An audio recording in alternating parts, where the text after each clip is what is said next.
Last year, a real attorney with a YouTube channel called The Lead Attorney made a video where he broke down all the reasons why Carmelo Anthony would be charged with murder. And if you look at what happened 2 days ago, fast forward, he was found guilty of first-degree murder and he got sentenced to 35 years in prison. I'm giving you the perspective not of a YouTuber reacting to news, but of an attorney who's practiced for more than 20 years. This is behind the scenes info, so let's get to it. Now, let me explain on how Carmelo's mother basically sentenced her own son Carmelo to an extra 10 to 30 more years in prison and what she can do about it now to try to fix it. I explained in my last video that Carmelo's mother apparently hired a family spokesperson, one Dominique Alexander.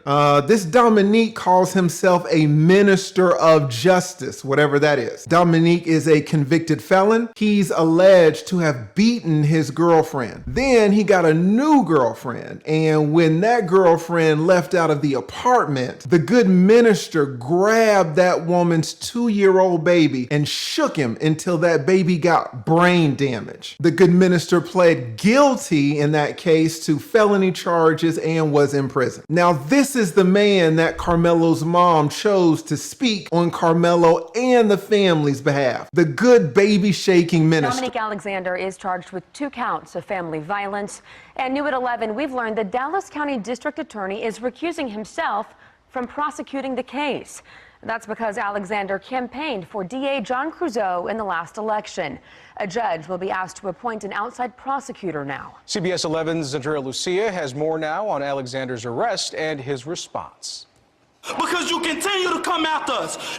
A prominent activist who has often clashed with Dallas police over claims of brutality, Dominique Alexander is now facing his own allegations of violence. He was arrested on 2 charges of assault involving the mother of his 2 children. A judge issued an emergency protective order barring him from making contact with the victim. You are not to go to or within 500 feet of the residence or place of employment of the person listed in your order. According to a source familiar with the investigation, the victim accused Alexander of slamming her head against a wall and, in a separate incident, choking her. Hours before the arrest, he posted on social media writing, "Thank you, everyone, for your love and prayers for me and the victim, for God will direct our path." And that was Andrea Lucia reporting. We should tell you that we've just learned within the last half hour that Alexander has posted bond on his assault charges, but he still has outstanding warrants for some other violations that he'll have to pay before he's released from jail. We've also learned late last night that he has a warrant out of Arlington for family violence in that city. That case involves the same victim, and it dates back to 2015. Police records show the woman accused him at that time of pushing her multiple times during an argument.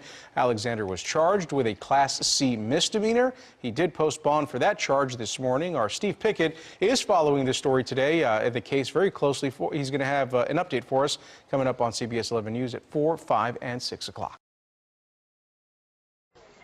Flanked by friends and supporters, Dallas City Council candidate Kiara Saunders stepped in front of City Hall to open up about claims of abuse by boyfriend, Dallas activist Dominique Alexander. It was a very scary thing to be able to speak out on the things that I have been experiencing.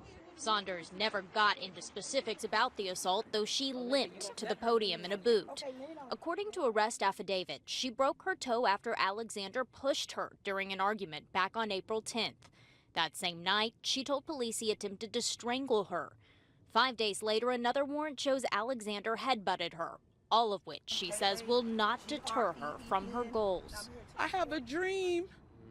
I have a vision. There is work to be done. And this situation will not stop the work from being done.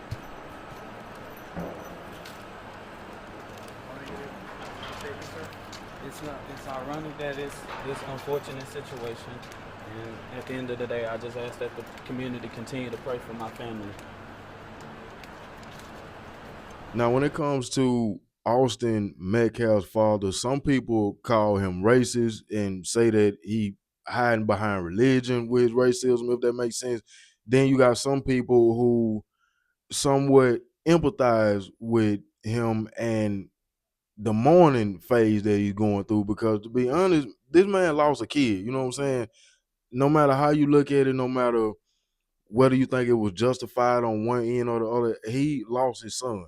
He lost his kid. So when I see that part of the situation and how his dad is acting or going about the situation, it's like I don't see no color. I just see a human being who lost a son, who lost a kid, and however he want justice, however he feel at the moment, because he got that right. It is what it is. And I think a lot of us sat back and we looked at color so much in this situation and made this a race thing to the point where we wasn't even realizing and understanding that Jeff Metcalf might have been the most important person in this case. We were just too caught up in looking at everything from a racist point of The view. minister did exactly what you would expect a convicted felon to do when handling Karmelo's case. He absolutely destroyed it. How? He ostracized the most important person in Karmelo's case. Now, who is that? Is that the judge? No. Is that the prosecutor? No. The most important person alive in Karmelo's case is actually Jeff Metcalf, the father of the young man that Karmelo Anthony killed, Austin Metcalf. The father, Jeff Metcalf, is the linchpin to Karmelo's entire future. Let me tell you that in a murder case where the victim is gone, the case lives on through the victim's next of kin. When a parent has to bury his child, everyone looks to that parent to gauge how to react. Judges consciously and subconsciously look at the parent's facial expression when they're testifying on the witness stand. Prosecutors run all their plea offers through the parents. Reporters knock on the parents' doors for statements, and they aim their cameras at the parents when the verdicts drop. And the jurors, oh my goodness. The jurors hang on every word of the parents, notice every little movement, every gesture. In this case, Jeff Metcalf, the father, is not just a spectator in the case, he's the conscience of the entire community. If you win Jeff, you win all the sympathy. But if you alienate him, you can go to prison for life. If you can't understand what's going on with this right now, just keep watching, because this make all the sense in the world. Like, when you think about it, when you look at Jeff Metcalf and him saying that he forgave Karmelo for what he did, that was Carmelo's family chance right there to kind of block out all the noise and the stuff that was going on outside, and with the media and how they were trying to portray everything, and lock in with his family. Now, months ago, Jeff Metcalf, the father, he did something unthinkable. Reporters, as they always do, shoved a microphone in this grieving father's face and asked him, "How do you feel about this Karmelo Anthony?" Do you know what he said? Jeff Metcalf said, and I quote, "You know what? I've already forgiven this person. Already." I'm not saying that it would have fixed anything as far as, like, bringing their son back or whatever. But that right there was a perfect opportunity for them to, embrace the family and show some type of sympathy, and send their condolences or whatever. The dad kind of opened the door for that, to let you know, this ain't about racism. I don't hate you guys whatsoever. I'm mad, of course. I don't hate nobody. I want justice, but I forgive your boy. I forgive your son. Now, that baby shaking minister is not going to know this, but when a father makes a statement like that, a statement of forgiveness, the entire Karmelo team has to drop everything. This is a once in a lifetime opportunity. Your entire legal strategy has to change. I can tell you as an attorney that you call an emergency meeting with all the lawyers, all the family, maybe PR consultants if the family has means for that. You bring everyone together to get them on the same page and let them know that this case will revolve around one person, Jeff Metcalf, the father. It ain't hard for me to comprehend and understand what this man is saying in this video. He basically just saying, in order to beat these type of cases, sometimes you just have to play the game. And some people probably might be asking, what's the game? Attorneys know how to get in the head and hearts of jurors. That's their job. They know how to humanize a person that's being on trial for murder. So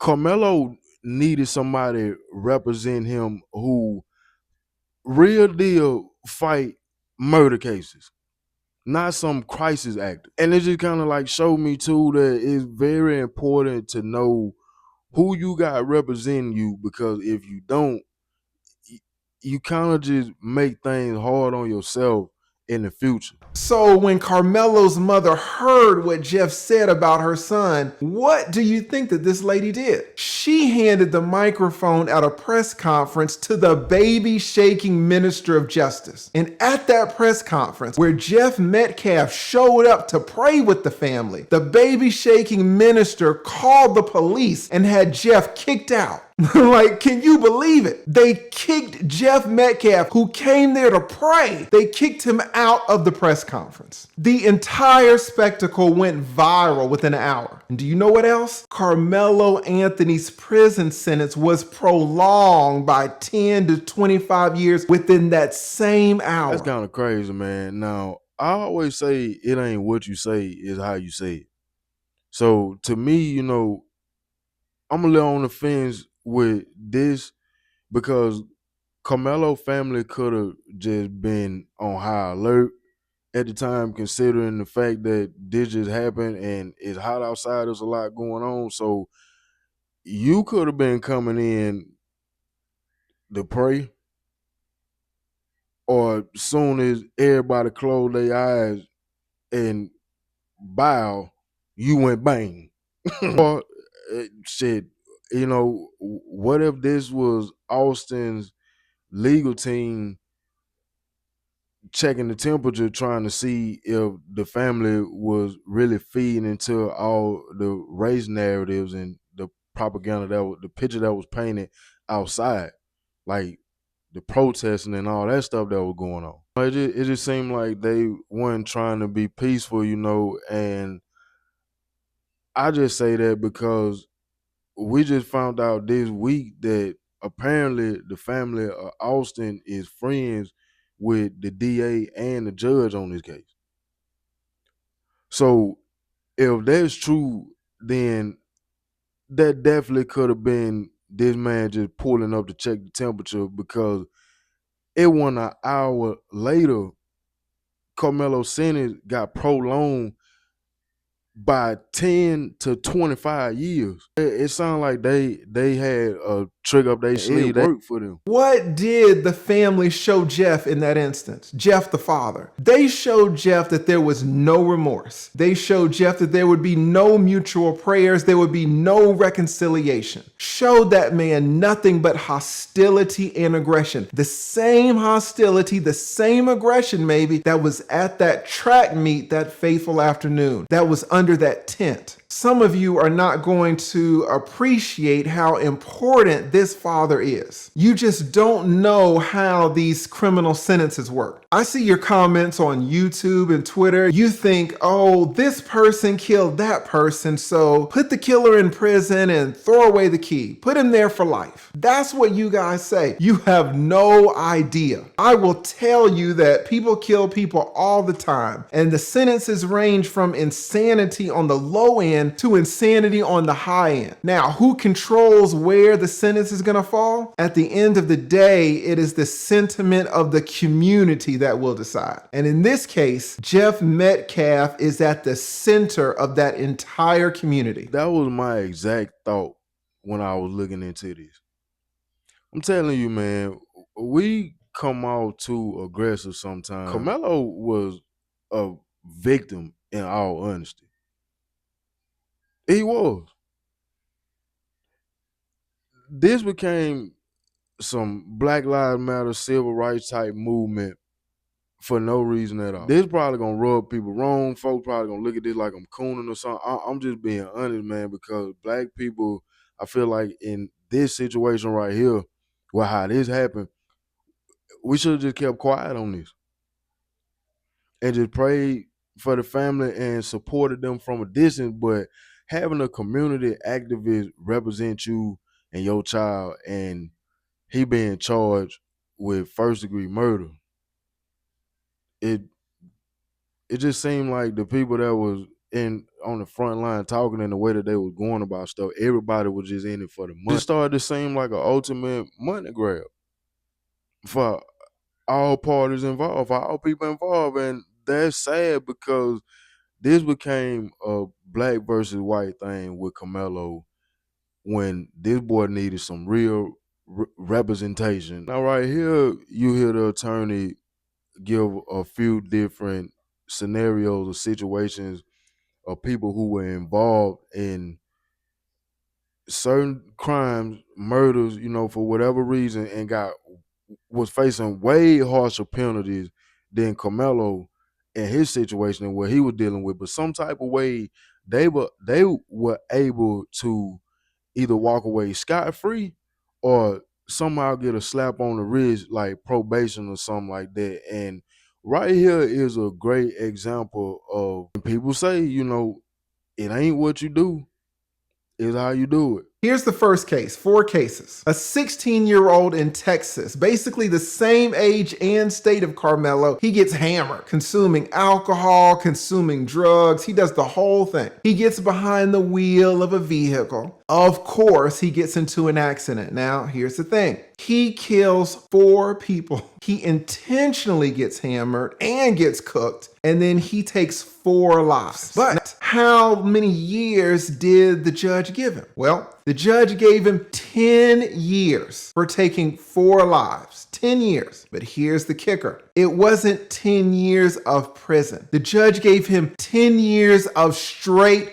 probation. This man took 4 lives and got a straight probationary sentence, not 1 day in prison. Here is the second of 4 scenarios. A football player gets hammered just the same. He gets into his Bentley, he's an NFL player, and starts speeding. Of course, he runs over a guy, kills him dead. How many years in prison did this NFL player get for the killing? Now the victim is gone forever. Dante Stallworth gets hammered, gets in his car, and kills a man in the street. He gets 30 days in the county jail. Dante Stallworth showed extreme remorse. He apologized, and most importantly, he reached a financial settlement with the family. Dante went into his pocket and got the family on his side. Now let me ask you, did Karmelo Anthony's family do that? Dante slid the victim's family some money. Karmelo Anthony's family got over $500,000. Did Karmelo's mom do any of that? Did the mom even offer to pay for the funeral? Guys, I'm going to tell you, you do not know there are so many levels to criminal law. Guy gets mad at his wife, and rightly so, he thinks that she's cheating on him. He goes and loads up his shotgun. He goes outside where she's standing. Now, she's unarmed and she's recording him on her phone. He cocks the shotgun and points it directly at her teeth. He says, "All right, goodbye. You are going to meet Jesus." And then he blows her away. She was unarmed and in Texas. Do you know who else was unarmed? Do you know who else was in Texas? That's right, Anthony Metcalf, Karmelo's victim. Now, the jury in the case with the husband gave that man just 10 years in prison, and he is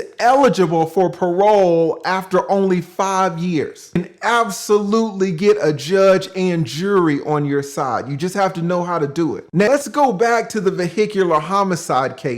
You think that you can get off easy by killing somebody with your car, remember? Remember when you thought, oh, well, it's because the guy who killed 4 people was driving. That's why he got 0 years in prison. Okay, that guy killed 4 people. What about a guy that killed 6 people in his car at a parade? Don't you know that this guy got 1,000 years? 1,000. They calculated it out to like 1,067 years.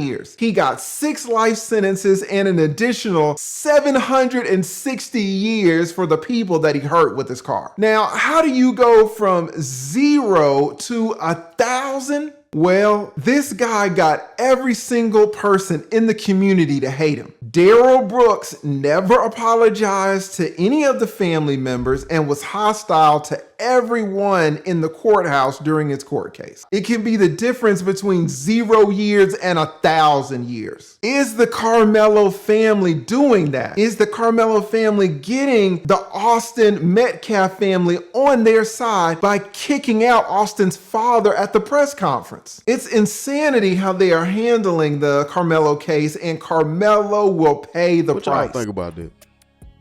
Is this attorney making sense? Like, is it clicking to you what he's saying? This came out last year, so this is an old video, but it's like he predicted the sentencing and how it was gonna turn out. And if you go look at the comments on this video, I think we all can agree this man wasn't off. The public messed this up for Karmelo. And black people might not want to hear this, but that's the truth. That's real. We did a little too much outside this time, and we be wanting to be the victim in certain situations when this wasn't one of them type of situations where we the victims. We weren't the victims in it.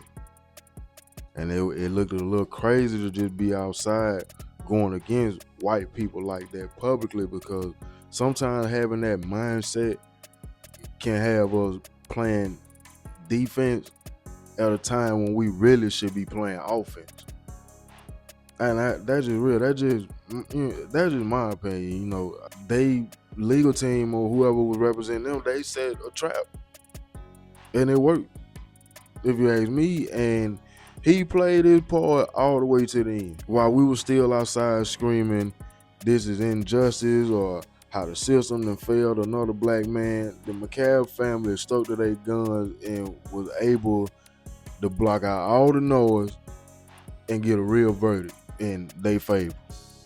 Even though at the time of me making this video, I done seen a lot of other stuff online where the father has started to speak out more. Now he wishing that Karmelo had got way more time than that. Like, this man said on his deathbed, when he died, he damn near gonna leave a note or a video or something where when it's time for Karmelo to come up and he eligible for parole, he said, "I can be on my deathbed. I'm gonna put something out before I leave that I want people to send in and say he shouldn't get out." Like, he don't want him to get out. He want him to spend the rest of his life in jail. And take color out of this and just look at what happened, how it could have somewhat been avoided to a certain degree. Even though, let me just be clear on this, I'm on neither side. I'm just looking at how this could have ended in a fight. It didn't have to end in somebody losing their life. You can't fault the parents or you can't fault the father for feeling how he feel. Now, when it comes to the parents of Karmelo, I feel like they got bamboozled into thinking that this was about race and that their son was being treated wrong by the system, and they made this be about something that it really wasn't about. And it made them blind to building a connection that could have potentially saved their kid some years of his life. He might have got a slap on the wrist, he might have got manslaughter, or he might have got self-defense, he might have got probation. Who knows how it would have went. Y'all know each other in a sense. I seen somewhere they said these people went to the same church and everything. So somebody should have been representing these folks where they was able to show that and paint that and let them see that, where they was able to you know, act on that. And maybe it would have made the outcome for Karmelo a little bit different. But the way that this went and how they made it a race thing when it wasn't a race thing, and it didn't work out the way that the black community thought it would, because they thought about it wrong, and it caused the family to be looked at in a negative light. Now, that's just something that they just gonna have to deal with for a certain period of time, and eventually, hopefully at some point, something change about this. Because even though I'm looking at this and giving honest opinion from just a standpoint, my point of view, how I look at this, I still don't think that 35 years was a good sentence for this young man. In my opinion, when I was looking at it and watching everything going on, I really thought they was just gonna get him like 10 to 15, and he was gonna get charged with manslaughter. I didn't think he was gonna get out completely, because he really, like, when I think about the weapon and him having a weapon on school campus, that right there, it just made everything to me just, he fucked. That's how I'm like, shit, if this had to happen off school campus in a grocery store or something like that, or up the street from the school, but for him to have a weapon on school campus, they weren't just gonna let him walk away scot-free. He really did kill somebody on school campus. It's too much of that type of stuff that's going on in today's time, where you don't be knowing what be triggering these kids to do certain things or what they be having going on. So that's why I said, like, I just wasn't looking at it like that, like a white versus black thing. And I also talked about just, how I felt Austin was just being a team leader in his mind. He could have just been doing something that he felt like was right on the strength of them being athletes, and this just ain't common. Did you see athletes do that at sporting events and stuff? You just see a random athlete just come sit under your tent and stuff, whether you just know him like that or not, unless that is understood and established with the coaches. I don't know. I'm a little older. I come up a little different, from a different era, and I played football, so I saw stuff a little different. But somebody said the other day in one of my videos that ain't an uncommon thing when it comes to track. Track people do that all the time. But either way it go, man, prayers to both families involved in this on both sides. Don't go too hard on me in the comments. I can say what I feel and give my honest opinion, but that don't mean that I want to see this man spend the rest of his life in prison. I still hope that at some point something change about this, some shift, where he able to get an appeal or something, or he just do a little time and get his parole and come home. But to be 18, 19 years old and get 35 years and know that he had a lot of potential his whole life ahead of him off of one mistake he made, it's just over with and done. No, I'm just not gonna say that I believe it. But we have to just pray from a distance, support people from a distance, stay positive, and hope that things change. But being outside, making everything about race all the time, we're not gonna get what we want. We gotta start learning how to play offense a little bit and not be on defense all the time. But y'all let me know what y'all think about this, man. It's T-RaeTv. If you're new to the channel, hit the like button, subscribe, share, comment down below.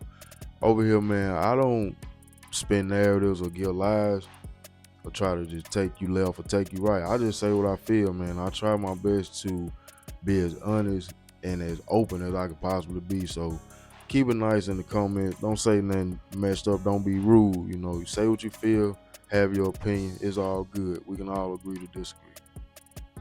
Y'all have a good night. Y'all be blessed. I'm out.